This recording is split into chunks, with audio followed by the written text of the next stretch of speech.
Nama saya Vero Andari, MPM 18160149.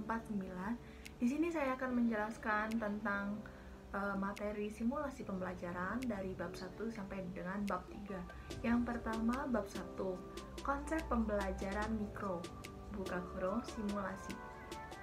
Yang pertama, A. Hakikat pembelajaran mikro simulasi, yaitu simulasi pembelajaran atau pembelajaran mikro atau micro teaching berasal dari dua kata, yaitu mikro dan teaching. Mikro berarti kecil, terbatas, dan sempit, sedangkan teaching berarti mendidik atau mengajar. Micro teaching adalah salah satu pendekatan atau cara untuk melatih penampilan mengajar yang dilakukan secara sederhana dalam waktu dan akomodasi yang terbatas. Di sini juga saya akan menjelaskan tujuan dan manfaat pembelajaran mikro. Yang pertama, ada manfaat bagi mahasiswa sebagai calon guru. Yang pertama, dapat melatih bagian demi bagian dari setiap keterampilan yang harus dikuasainya. Lalu, yang kedua, ada dapat mengetahui tingkat kelebihan maupun kekurangan dari setiap jenis keterampilan mengajar yang dikuasainya. Yang ketiga, dapat menerima informasi yang lengkap, objektif, dan akurat. Yang keempat, dapat melakukan proses latihan ulang untuk memperbaiki kekurangan maupun meningkatkan kemampuan yang dimilikinya. Lalu ada manfaat bagi guru.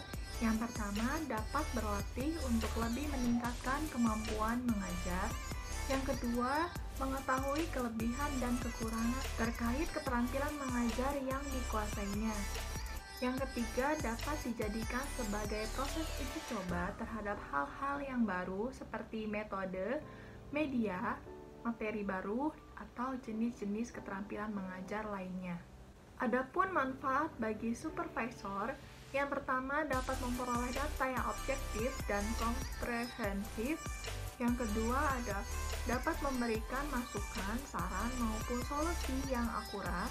Lalu yang ketiga, sebagai bahan masukan untuk membuat kebijakan dalam melakukan proses pembinaan. Bab 2, metodologi pembelajaran.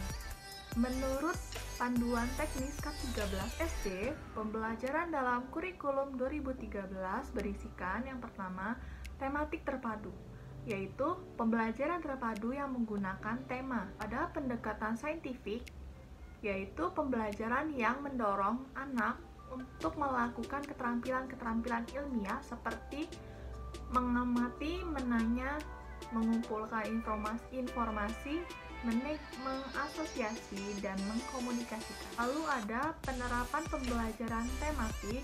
Yang pertama, pengaturan jadwal pembelajaran tematik.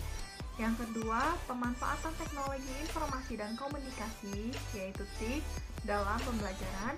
Yang ketiga, persiapan dan pelaksanaan kegiatan pembelajaran yang terdiri dari kegiatan pendahuluan, kegiatan inti, dan kegiatan penutup.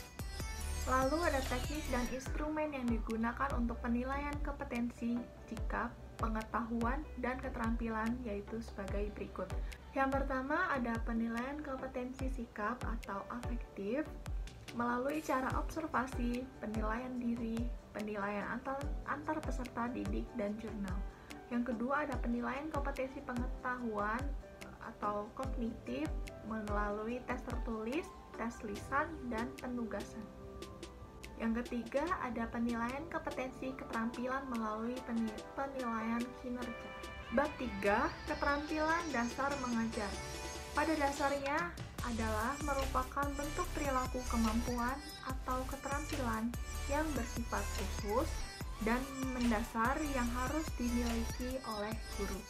Lalu ada keterampilan yang pertama, yaitu keterampilan membuka pembelajaran, yaitu kegiatan yang dilakukan untuk memulai pembelajaran. Yang kedua ada keterampilan mengelola kelas, yaitu keterampilan guru dalam menciptakan dan memelihara kondisi belajar yang optimal. Ada keterampilan menggunakan alat media atau media. Media yang digunakan di sini yaitu media audio, media visual, dan juga ada media audio visual.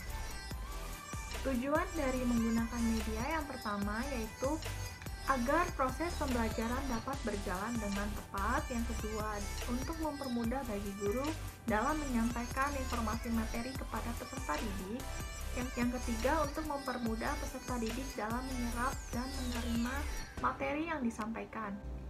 Lalu ada keterampilan menjelaskan, yaitu penyajian informasi lisan yang diorganisasikan secara sistematik bertujuan untuk menunjukkan hubungan sebab akibat atau antara yang diketahui dengan yang belum diketahui.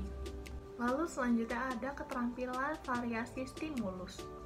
Variasi stimulus dalam pembelajaran dapat dibagi menjadi 3, yaitu ada variasi pada kegiatan tatap muka. Yang kedua, ada variasi menggunakan media dan alat pembelajaran. Yang ketiga, ada variasi pola komunikasi pembelajaran. Lalu selanjutnya adalah keterampilan bertanya. Dapat dirumuskan sebagai kecakapan atau kemampuan seseorang dalam mengajukan pertanyaan untuk meminta keterangan atas penjelasan orang lain. Lalu, ada keterampilan memberi penguatan. Segala bentuk respon yang merupakan bagian dari modifikasi tingkah laku guru terhadap tingkah laku siswa yang bertujuan untuk memberikan informasi atau umpan balik atas perbuatan dan respon siswa. Yang kedelapan ada keterampilan membimbing diskusi kelompok.